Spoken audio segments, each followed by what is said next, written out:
Então eu queria começar a nossa discussão porque um dos resultados aponta que a criança hoje de 5 a 9 anos, dessas que foram entrevistadas, são quase 7 mil crianças, elas estão trabalhando na rua. O principal trabalho é no lixo, trabalhando na reciclagem do lixo. E, em segundo lugar, o trabalho doméstico em casa. Então eu queria discutir um pouco isso, quer dizer, essa relação. O que a gente pode falar dessa relação da nossa sociedade hoje, do conceito de infância e de juventude, de educação, de trabalho? Falaremos. Na hora que você ligar, eu começo. Vamos começar. Tá ligado? Tá ligado. Primeira coisa que a gente não pode esquecer, e é sempre óbvio trazer à tona, a origem da palavra infância. Em latim, infante é aquele que não pode falar. Certo? É aquele que é privado da fala. Isto é, não é casual que numa guerra, por exemplo, ou a infantaria é aquilo que ia à frente sendo massacrada enquanto a cavalaria se protegia para um ataque posterior. O infante é aquele que é calado, ele não pode falar. É aquele que está impossibilitado de dizer e de dizer-se. Portanto, é aquele que não tem voz. Desse ponto de vista, no Brasil, a palavra infância, ela cabe muito bem na etimologia. Porque uma parte deles não tem voz. Uma parte deles não pode se dizer. E uma parte deles não pode se completar como criança. Por isso a noção de infância é diferente da noção de criança. Porque a noção de criança é aquele que vai sendo criado. É aquele que está na criação e, portanto, é aquele que vai ter uma existência. Se nós partirmos dessa perspectiva, é preciso que educadoras e educadores consigam assomar a voz das crianças, fazer com que elas venham à tona. Não é dar voz à criança, mas permitir que haja condições para que ela possa se dizer. Em segundo lugar, muitas vezes a própria escola silencia essa infância.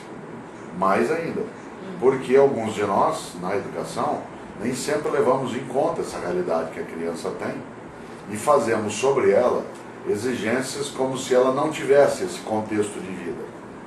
Recuperando a antiga frase do espanhol Ortega y Gasset, eu sou eu, mais a minha circunstância. Eu não sou um eu puro.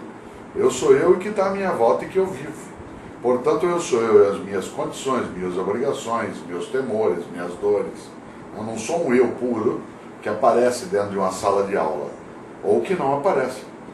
Essas crianças, elas são também infâncias silenciadas, sem voz, à medida que uma parte delas não tem registro civil. E por não ter, e por não serem matriculadas em escolas, muitas delas, elas são invisibilizadas no dia a dia social. Por exemplo, uma das coisas que leva uma criança a ter maior nível de proteção na vida é, estando matriculada numa escola, quando ela começa a se ausentar em excesso, é comum que a escola vá atrás. Crianças fora do aparelho escolar não são procuradas, elas são invisíveis. Por exemplo, vez ou outra na capital paulista, a gente tem incidentes como, por exemplo, um incêndio numa favela, que por ser uma área precária, cheia de material combustível, ela leva muito a dificuldade até nos escombros. Muitas vezes não se sabe o número de pessoas que de fato pereceu no incêndio numa favela, porque algumas crianças não estão frequentando escola e, portanto, ela não falta. E se ela não falta, ela não faz falta. Como ela não faz falta, isto é, ela não faz falta no parque, ela não faz falta na praça, ela não faz falta no posto de saúde, ela é invisibilizada.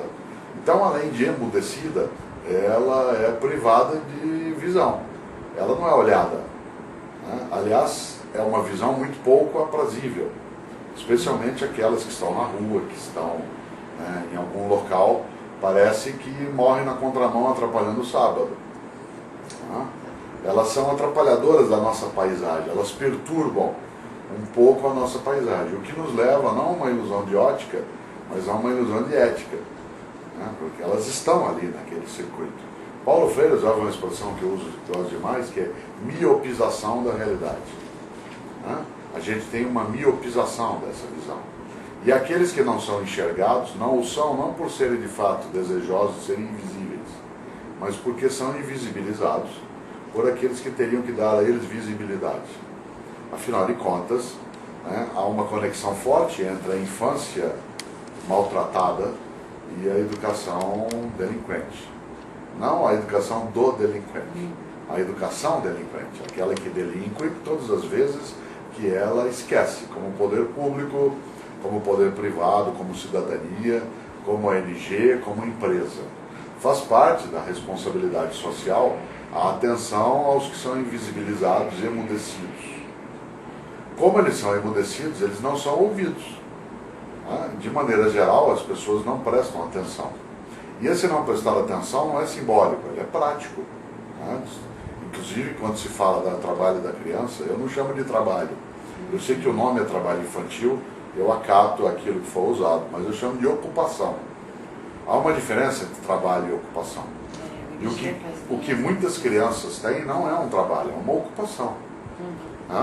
E essa ocupação que elas têm, muita gente até prefere que elas tenham para elas não ficarem desocupadas. Esse é um dos pontos. Porque para algumas pessoas a relação é estritamente financeira. Então a criança ela vai trabalhar porque a família é pobre. Para algumas famílias não. Para algumas famílias trata-se realmente de um conceito que vai além dessa questão monetária. Veja só, há uma lógica na formação mais antiga de que uma criança precisa aprender a trabalhar desde pequena para que ela possa aprender o valor das coisas, uma noção processual da construção, do ganho. Exatamente. Isso é muito diferente de ter uma ocupação marginal. Por exemplo, meus 3 filhos, hoje adultos, casados, etc., todos aprenderam a trabalhar. Mas eles não aprenderam a trabalhar no emprego. Eles aprenderam a trabalhar no emprego quando eles tinham 15 anos. Certo? Eles não aprenderam, mas aprenderam a trabalhar. Aprenderam a operar coisas, a cuidar do quarto, cuidar da roupa, cuidar do alimento, cuidar da louça, cuidar da casa. Isso é aprender a trabalhar. Dizer você vai sair para ganhar o seu próprio dinheiro porque isso é importante, o será se ele não for em detrimento das minhas condições para crescer mais adiante. Essa infância não pode ser furtada do seu tempo de infância. E esse tempo de infância é um tempo de construção de estruturas. De construção de estruturas, de condições, de base orgânica, intelectual, reprodutiva, intelectiva. Há um sequestro dessa condição quando eu ocupo uma criança ou quando eu me omito, porque, claro, numa diferenciação, aquele que cala, mais que consentir, ele é conivente de fato. Afinal, diz a clássica frase, os ausentes nunca têm razão. E se a gente observa, algumas famílias têm o trabalho da criança como um conceito importante na formação, mas está confundindo aprender a ter ações que sejam responsáveis, produtivas, com ter uma ocupação monetária ou um emprego. É muito difícil lidar, eu sou paranaense. No Sul é mais complexa essa questão, porque como o Sul é uma área onde há muita propriedade familiar, especialmente no Paraná, Santa Catarina e Rio Grande, mas maiormente no Rio Grande do Sul e em Santa Catarina, como a família é proprietária de um trecho de terra, se a criança não ajudar, o conjunto não sobrevive. No entanto, todas as vezes que isso ocorre, que o poder público, junto com a sociedade civil, enxerga a possibilidade de substituir o ganho da criança por uma proteção social, a família fica liberada de colocar a criança naquela condição. É difícil no Sul você lidar do mesmo modo que se lida em outros lugares. Porque, por exemplo, o Nordeste não é uma sociedade de proprietários pequenos, ele é um local de latifúndios. O Sul é de pequenos proprietários. São Paulo não é mais um local de pequenos proprietários. Não tem mais o sítio, agora é a fazenda. E nela ou estão imensas plantações de laranja, ou de cana, ou de soja. Certo? E nelas não cabe o pequeno proprietário. Por isso a criança que auxilia no corte da cana, cortando ao menos 4 toneladas no dia para auxiliar a produtividade do pai e da mãe, ela não está aprendendo a trabalhar. Ela está sendo sequestrada no seu modo de vida e de felicidade. Quando o poder público e a sociedade civil em geral auxilia para que o ganho que ela tem seja passado, é um conjunto que protege o desvalido. Nesse sentido, a educação entra não apenas como aquela que acolhe a criança na escola, mas aquela também que não é expulsa no cotidiano por não compreender as condições de vida que ela tem. De maneira geral, crianças nessa situação têm pais alfabetizados precariamente ou não alfabetizados. Por exemplo, uma professora ou um professor como eu não pode passar tarefas para casa que tenha como suposição que o pai e a mãe possam ajudar. Porque ao fazê-lo, como eles não vão ajudar, está se criando condições diferentes para algo que será avaliado depois como sendo único. Essa criança será sucessivamente reprovada. Ou será colocada à margem porque ela dá trabalho. Mas não é ela em si. Tá? Dou outro exemplo concreto. Dependendo da região onde se vive, crianças que vivem em favelas ou nas áreas periféricas de habitação muito precária, elas falam muito alto. E quando elas vão para a escolarização, muitas vezes os professores os chamam de indisciplinado, mal educado, porque, por exemplo, filho de classe média ou das elites, ele é criado em espaços coletivos, onde há uma certa ordenação do lugar. Tem o quarto, meu quarto, a sala. Você vai ligar o som, eu falo assim, abaixa e você brinca dentro de casa. São poucas pessoas, Isso. né? E é no mesmo ambiente que você tem que conviver, e você brinca dentro de casa. A criança na habitação precária, como o local não é aprazível para o brinquedo e nem cabe, ela brinca na rua. Ao brincar na rua, no campo aberto, ela tem que elevar a voz para poder brincar. É óbvio, senão ela não será ouvida. Ao entrar na escola, ela tem um patamar, ela alçou um padrão de fala, né? Qual é o resultado? Um de nós, em educação, desconhecendo a realidade que ela tem, pode chamá-la de mal educada, quando o que ela tem é uma condição de fato. Tá? Ou que essa criança habita, por exemplo, na cidade de São Paulo, que é uma coisa real, e é muito comum isso em relação à ocupação infantil nas ruas, ela habita nos cortiços. Eu vou dizer algo que parece herético, mas um cortiço é pior do que uma favela. Porque minimamente na favela, com toda a precariedade que tem, eu tenho meu terreninho na frente, meu espaço, onde eu posso ter um cachorro, eu apoio uma planta ou eu penduro a bicicleta. Certo? Mas num cortiço, e não são poucos na cidade de São Paulo, você tem numa casa que tem 30 cômodos, cada um com uma família, 2 banheiros, certo? 60 adultos e 20 crianças. Esses adultos têm que ter prioridade ao usar o banheiro de manhã, porque senão eles perdem o dia no trabalho. Essas crianças vão para a escola sem tomar banho, sem ir ao banheiro direito. Essas crianças, às vezes elas chegam com o olho com ramela, não escovou o dente, ela não teve tempo de fazer.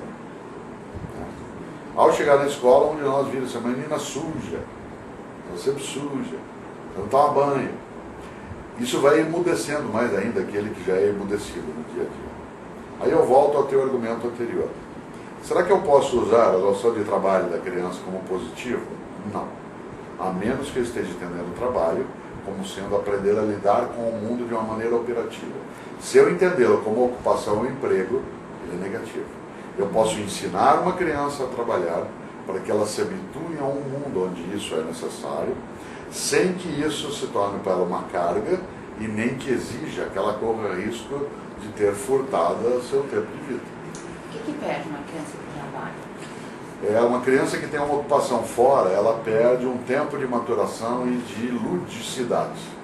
O lúdico, ele é básico na formação de uma criança e de um adolescente. Aprender a brincar. Aprender a brincar. Aprender a brincar, conviver, porque o aprendizado, ele leva a cooperação, ao aprendizado dos códigos, ao modo de convivência, à presença da etiqueta, que é a pequena ética, tudo aquilo que faz com que você conviva melhor. Por outro lado, essa alegria, ela tem um hormônio vital. Crianças, por exemplo, de maneira geral, especialmente até a educação infantil, elas precisam dormir mais. Existe um hormônio que é liberado exatamente quando a criança dorme. Crianças que vão para a escola, elas têm colchonete, para ela poder, depois que se alimenta, tirar um cochilo, porque um dos hormônios de crescimento, ele tem operação exatamente quando você está dormindo, porque você libera um nível menor de cortisol, por conta da tua atividade ter cessado, e ele, portanto, atua com maior potência. Tá? Por outro lado, ela perde também a criança a compreensão de uma vida na qual a alegria caiba sem a responsabilidade do retorno obrigatório, sem que ela tenha que ter uma devolutiva cotidiana. Uma criança que vai para a ocupação na rua, ou na colheita de laranja, ou na roça, ela é avaliada todos os dias. Nenhum de nós gosta de prova todo dia, certo? Tanto que todas as vezes que você imagine que na escola você poderia ter prova diariamente, a escola seria insuportável. Uma criança que se ocupa na rua vendendo produtos, uma atividade marginal, ela é avaliada diariamente. Quanto você vendeu, por que não vendeu, hoje você não cumpriu. Você já imaginou que vida de cobrança contínua? Portanto, isso tem um peso e pode gerar uma amargura muito grande. É mais do que se apropriar da mão de obra, se apropriar Do tempo, da vida, ideia, da vitalidade. do pensamento. É. Dado que, exceto aqueles que são reencarnacionistas, uma parte das pessoas, eu entre eles, acredito que nós temos uma vida, eu tomo conta e me aproprio e me torno dono daquilo que é o tempo de vida dela. Inclusive porque crianças felizes se tornam, em grande parte, adultos melhores. Crianças felizes não são aquelas que não trabalham. Crianças felizes são aquelas para as quais as ações do dia a dia, elas não recebem uma cobrança contínua. Por outro lado, usando a clássica ideia, a gente foi feito para ser feliz. E a palavra feliz em latim é félix. Mas curiosamente, félix em latim, além de feliz, é fértil também. E felicidade é fertilidade. Fertilidade é aquilo que impede que a vida cesse. Você tem fertilidade todas as vezes que você irriga, umedece, a vida e o futuro. Muitas crianças nessa condição, elas têm um futuro esterilizado. Elas têm uma desertificação da vida. E essa desertificação, essa esterilização, ela as amargura, as violenta e as torna crianças, portanto adultos depois, das quais foi furtado um pedaço da vida. A questão é muito mais séria do que simplesmente tirar as crianças da rua. E não basta tirá-las da rua. Não é uma questão simplesmente de escola de período integral. Eu fui secretário de Educação na cidade de São Paulo e eu continuo até hoje contrário à escola de período integral. Eu sou a favor de educação de período integral. Isso. Mas não é escola de período integral. Isto é, a criança ficar 8 horas dando aula. Educação de período integral significa um equipamento público, que pode ser como o CEL ou outras coisas, em que você tem atividade escolar e tem atividade de lazer, atividade de esporte, atividade estética. Isso é educação. Aí sim, essa educação ela tem que levar ao acolhimento. Mas não temos que ter uma educação assim, que simplesmente tire as crianças da rua, mas uma educação que leve a rua para dentro da escola. Que de nada adianta ela vivenciar um universo fantasioso no equipamento escolar, mas não encontrar uma correspondência disso na vida cotidiana que ela carrega. A questão séria não é tirar a criança da rua, é levar a rua para dentro da escola. E levar a rua é levar as brincadeiras da rua, os temas da rua, as angústias da rua, que é o que fez Paulo Freire quando trabalhou com temas geradores, com círculos de cultura, com conscientização da vida. Não há um segredo tão especial nisso. Inclusive os problemas e dificuldades do entorno dessa escola, não? Claro, porque o entorno da escola é a escola. Uma escola não é um prédio, ela é uma comunidade de vida. Supor que uma escola seja um prédio, é supor que a nossa casa é uma casa. É óbvio que não, tanto que não chamamos a nossa casa de casa só. A nossa casa significa para nós nosso lar. Certo? E quando você diz meu lar, você não está querendo dizer o prédio, você está querendo dizer o teu lugar, o lugar ao qual você pertence. Uma escola, ela não é um prédio, uma escola é uma comunidade de vida. E essa comunidade avança todo mundo que é dela proprietário e nela presente. A escola vai até onde as pessoas moram. Não é que onde elas moram é propriedade da escola, é que a escola se espalha até onde as pessoas vivem, trabalham, morrem. A escola é um equipamento vivo. Nesse sentido, a escola vai até a rua e precisa ir. E ela precisa trazer a rua para dentro dela. Porque ela não é um equipamento de proteção. Aliás, se pessoas reclusas tivessem uma educação melhor, as unidades da antiga FEBEM, da atual casa, seriam centros de excelência. Aliás, 24 horas em estado educativo. Certo? E é óbvio que não é assim. Inclusive, se você imaginar, ocupar alguém para que ele não faça bobagem, é quando ele não tem outra coisa a fazer. É evidente que você tem que ter trabalho dentro do sistema carcerário. Porque o preso, por ter 24 horas sem atividade, ele precisa ocupar-se. Mas uma criança arruma atividade para 24 horas, ela brinca. Brinca com outros e brinca sozinha. Tá? Ela tem imaginação. Você não vai dizer para um adulto que está no sistema penitenciário que ele vai passar o dia brincando. Ele já está fora desse período. Mas, ao preso, você oferece ocupação. A uma criança, você oferece condição de frutificação. Né? De brincar, de pensar, de ler, de passear, de cuidar. Uma criança de 7, 8 anos, muitas vezes ela cuida de outros. É uma ocupação também. E com a responsabilidade de ter ali. Que infância ela tem? Aos 7 anos cozinha, aos 9 anos cuida, aos 10 leva o irmão para a escola e busca, vai vender coisa no semáforo. Tá? Ora, a questão não é só que ela faz isso, porque ela precisa sobreviver. É a tarefa da sociedade, isto é, o Estado e a sociedade civil, de impedir que isso seja um horror que a gente admita como natural.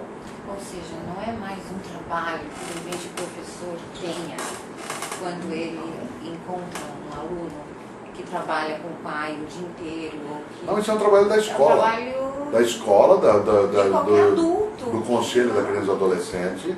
É um trabalho do juizado, da promotoria. Ele é um trabalho da sociedade, seja do aparelho executivo, judiciário, legislativo ou de qualquer pessoa. Há escolas, há cidades em que as pessoas vão atrás do aluno, querem saber. Agora, de nada adianta dizer para um pai, para uma mãe, que ele tem que deixar o filho na escola, inclusive porque a lei já existe. Certo? A Constituição obriga a criança a estar matriculada de 7 a 14 anos, senão o adulto responsável é demitido por justa causa. Então não é a falta de lei, é a falta da outra condição. Não pode dizer a um pai que precisa completar a renda, uma família pauperizada, que a criança vai ficar imune a isso. Então eu só tenho uma saída. Eu vinculo o aumento de condição financeira para aquela família à frequência escolar. É Bolsa Família, Bolsa Escola, né? Tudo aquilo que de fato faz com que se crie uma proteção social desse circuito. Né? A escola veio nos últimos 30 anos acumulando tarefas que ela não tinha. Por exemplo, ela não cabe mais ela apenas o ensino. Ela faz a merenda, ela faz a proteção de saúde, ela faz a educação para o trânsito, a educação ecológica, a educação sexual, a educação física. Tá? Mas esse é um ônus que a escola assumiu em função até, né, de se ter desaparelhado as outras instâncias sociais onde isso acontecia. Tá? Havia um trabalho mais forte de voluntariado em relação à miserabilidade há 30, 40 anos. Que não eram as ONGs, que não existiam. Era o trabalho religioso, era o trabalho das paróquias, era o trabalho, por exemplo, das entidades tipo Rotary, Lions, que ainda fazem essas coisas. Tá? Mas que pouco a pouco a cidade hiperdimensionou e veio para o grande centro ou para o centro médio situações que não existiam antes. Né? A escola não estava preparada pela mudança. Né? E muitas vezes a escola, e nós na escola, invisibilizamos mais ainda aqueles que já o são, né, no cotidiano. Quer dizer, o não fazer é uma violação também. Claro. Né? A ideia da omissão, numa sociedade onde há diferenças, ficar neutro é ficar ao lado de quem vai vencer. Certo? E quem vai vencer nisso é a miséria, é a violência, é a degradação da vida dessa criança. Desse ponto de vista, não há neutralidade possível. Ninguém pode supor que fechando os olhos em meio a um tiroteio não será atingido. Existe um tiroteio que ameaça a vida. É o trabalho infantil, é a degradação dessa criança, é a prostituição infantil, é o assédio. Tudo isso faz com que a gente tenha de se envergonhar, né, daquilo que admite. Porque essa admissão dessa situação, ela é de mais nada uma covardia. É muito fácil ser valente frente aos menores, aos pequenos, aos frágeis. Agora, essa valentia que se demonstra, ela não aparece na hora de se tomar esses cuidados. Essa apatia moral que parece... Ela não é apatia moral, ela é uma justificativa. A apatia moral é uma justificativa para uma acomodação e para uma inação. De maneira geral, as pessoas se postam diante de um aparelho de TV às 8h30 da noite e ao verem a miséria, a indignação, né, ao verem a falta de trabalho, a criança trabalhando, elas se levantam e bradam durante alguns segundos: que horror, alguém tem que fazer alguma coisa. E no outro dia seguinte o fazem de novo. E no outro também. O nome disso é revolta, é diferente de um comportamento revolucionário. Há uma diferença entre revolta e revolução. Revolta é você ficar indignado e voltar a sentar onde estava. Revolução é você, tendo ficado indignado, transformar a tua indignação num ato que cesse o ato violento que te indignou. Isso é revolução. Há pessoas que fazem uma revolução em educação. Há empresas nas suas fundações que fazem uma revolução na vida das pessoas. Outras só produzem revolta. Aí a revolta, o máximo que ela produz é chateação, raiva, mas ela não move uma palha. Ela não move nada. Por isso, tem muita gente revoltada. Mas o número de pessoas que são revolucionárias de fato, ela aumenta cada dia. Né? São pessoas que não desistiram. São pessoas com hombridade, com integridade. São pessoas com solidariedade. Aliás, gente que aprendeu que a palavra solidariedade não vem de solidão, mas vem de sólido. Né? Portanto, daquilo que dá a maior solidez, né, à nossa vida. Agora, outros não. Acham que, de fato, essa existência... Nós temos um impasse na vida hoje. Nós vamos degradar a nossa condição se nós não resolvemos esse impasse. Né? O impasse é entre adotar um ditado, uma máxima ou outra. A máxima que está vigindo é cada um por si, Deus por todos. A máxima que tem que vigir é um por todos e todos por um. A máxima que está na praça é cada macaco no seu galho. A máxima que precisa vir à tona é um por todos e todos por um. Quando eu tenho um por todos e todos por um, a questão infantil é uma questão minha. Os budistas chamam isso de compaixão. Sofrer com o outro. E sofrer com o outro não é sofrer pelo outro. É sofrer porque ele sofre e não aceitar que o sofrimento dele não seja meu. Também eu tenho de sofrer. Não se trata de heroísmo. Não precisa de heroísmo. Ao contrário. Né? É a construção. Agora filme que está encantada com a professora, de repente o professor tem sempre um pouco essa visão. Essa ideia sacerdotal messiânica, a lá Obama. Né? Mas, de maneira geral, o Milor Fernandes repete isso e, vez ou outra, Bertolt Brecht dizia que um povo que precisa de Salvador não merece ser salvo. Né? Mas é mais do que um heroísmo, porque a gente tem gente que não desiste. Muitas vezes nas minhas andanças, por exemplo, no Nordeste, nas áreas mais empobrecidas, em que eu conversava com professoras que elas mesmas não têm o ensino fundamental completo, mas dão aula há anos e anos, ganham um salário que é 1/5 do salário mínimo, ficam 3, 4 meses sem receber. Infelizmente, quando elas morrem, não colocam o corpo delas sob um carro de bombeiros e desfilam, mas deveria ser feito. E às vezes eu pergunto assim, dona Zefinha, dona Nicota, por que a senhora faz isso? Seu bolso, se eu não fizer, quem que vai fazer? Essa ideia de uma vida de doação, ela não é heróica só, ela é uma vida de integridade. É uma vida em que uma pessoa coloca a vida dela também a serviço do outro. E isso é uma coisa que não pode ser esquecida. Então, eles são os bons exemplos. As pessoas que silenciam, que se calam, elas estão sendo complacentes, né, face a essa perspectiva, né, de não admitir que a vida tem que ser protegida no seu conjunto. Só para a gente poder finalizando até, que a gente, que futuro é esse que a gente está querendo? Né? Que relação é essa que a gente estabelece quando a gente vê crianças e adolescentes no lixo? O que é isso? Então, nós estamos nos habituando à ideia de normal quando ele é apenas frequente. A gente não pode confundir natural com normal e com comum. Natural é aquele que é da natureza, ou seja, é atávico. Normal é o que está na norma, e comum é frequente. Crianças no lixo não é natural. No lixo é natural outras espécies de animais, nós não. Certo? Não é normal também, não está na norma, ao contrário, a norma diz o contrário. Mas é comum. E aí vem a esperança. Porque se fosse natural, era difícil, nós íamos ter que lutar contra a natureza. Se fosse normal, ia ter que enfrentar a norma. Mas sendo uma questão de frequência, é uma questão de diminuir a frequência. Né? E, portanto, não é algo impossível de ser ultrapassado. Isso significa que não é só uma questão de consciência, mas é uma questão também de litigância. Um dos elementos mais fortes de proteção dos direitos sociais no Brasil é a litigância. Nós já entendemos nos últimos 20 anos que sem a litigância nos tribunais, sem a litigância junto às promotorias, sem a litigância junto ao executivo, não existe possibilidade de avanço em várias áreas. Portanto, o prefeito ou a prefeita, o grupo de empresários locais, aqueles que precisam cumprir o Estatuto da Criança e do Adolescente, o Estatuto do Idoso, o Estatuto, etc, etc. Aquele que não o fizer, a litigância tem que vir em cima. Porque ao litigar, se condena a fazer.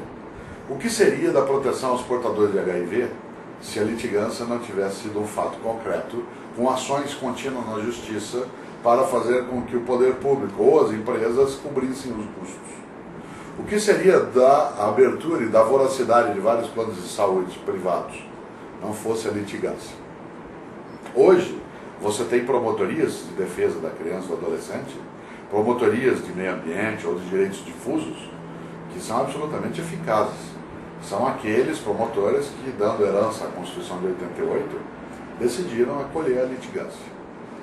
Lamento, o bom seria que nós fizéssemos isso de livre vontade.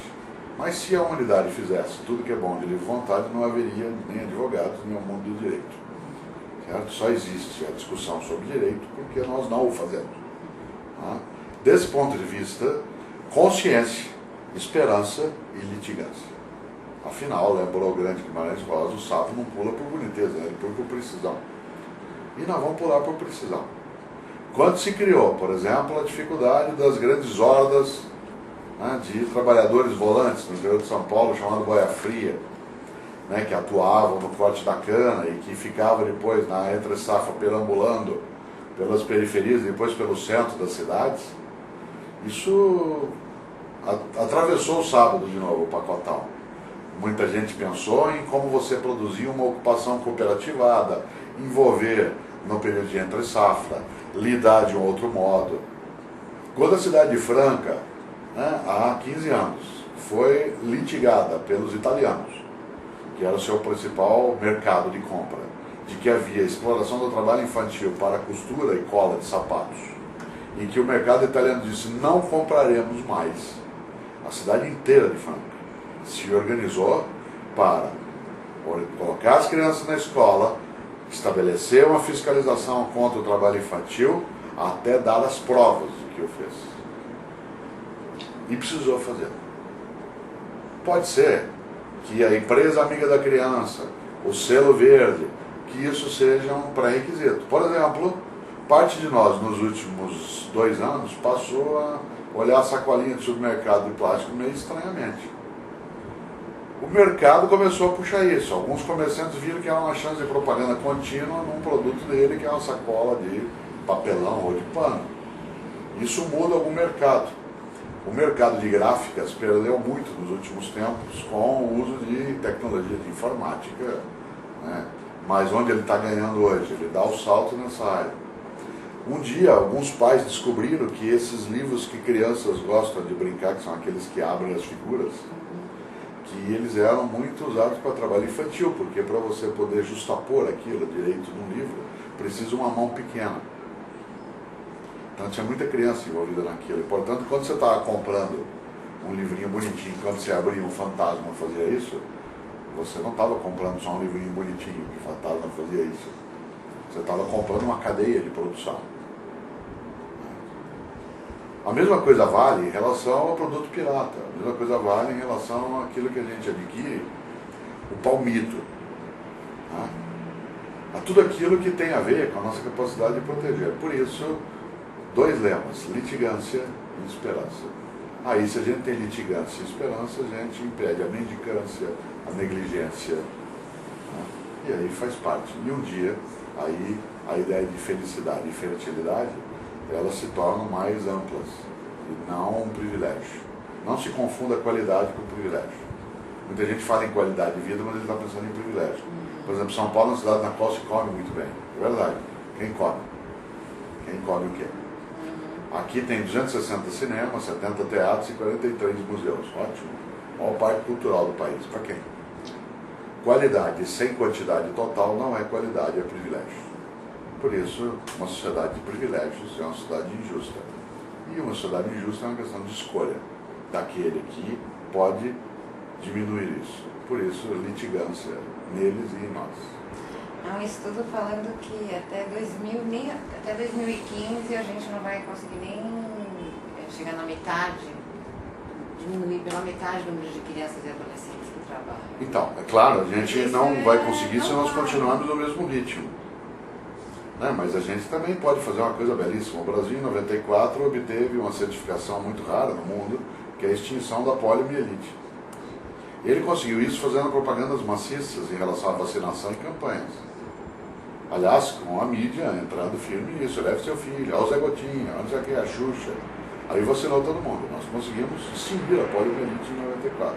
Bom, a gente fez isso em 10 anos. Pode ser que a gente leve isso ao menos. O que a gente não pode é porque demora para fazer, demorar para começar. Afinal de contas, né, a infância tem pressa. Para parodiar o Betinho, que dizer que a fome tem pressa.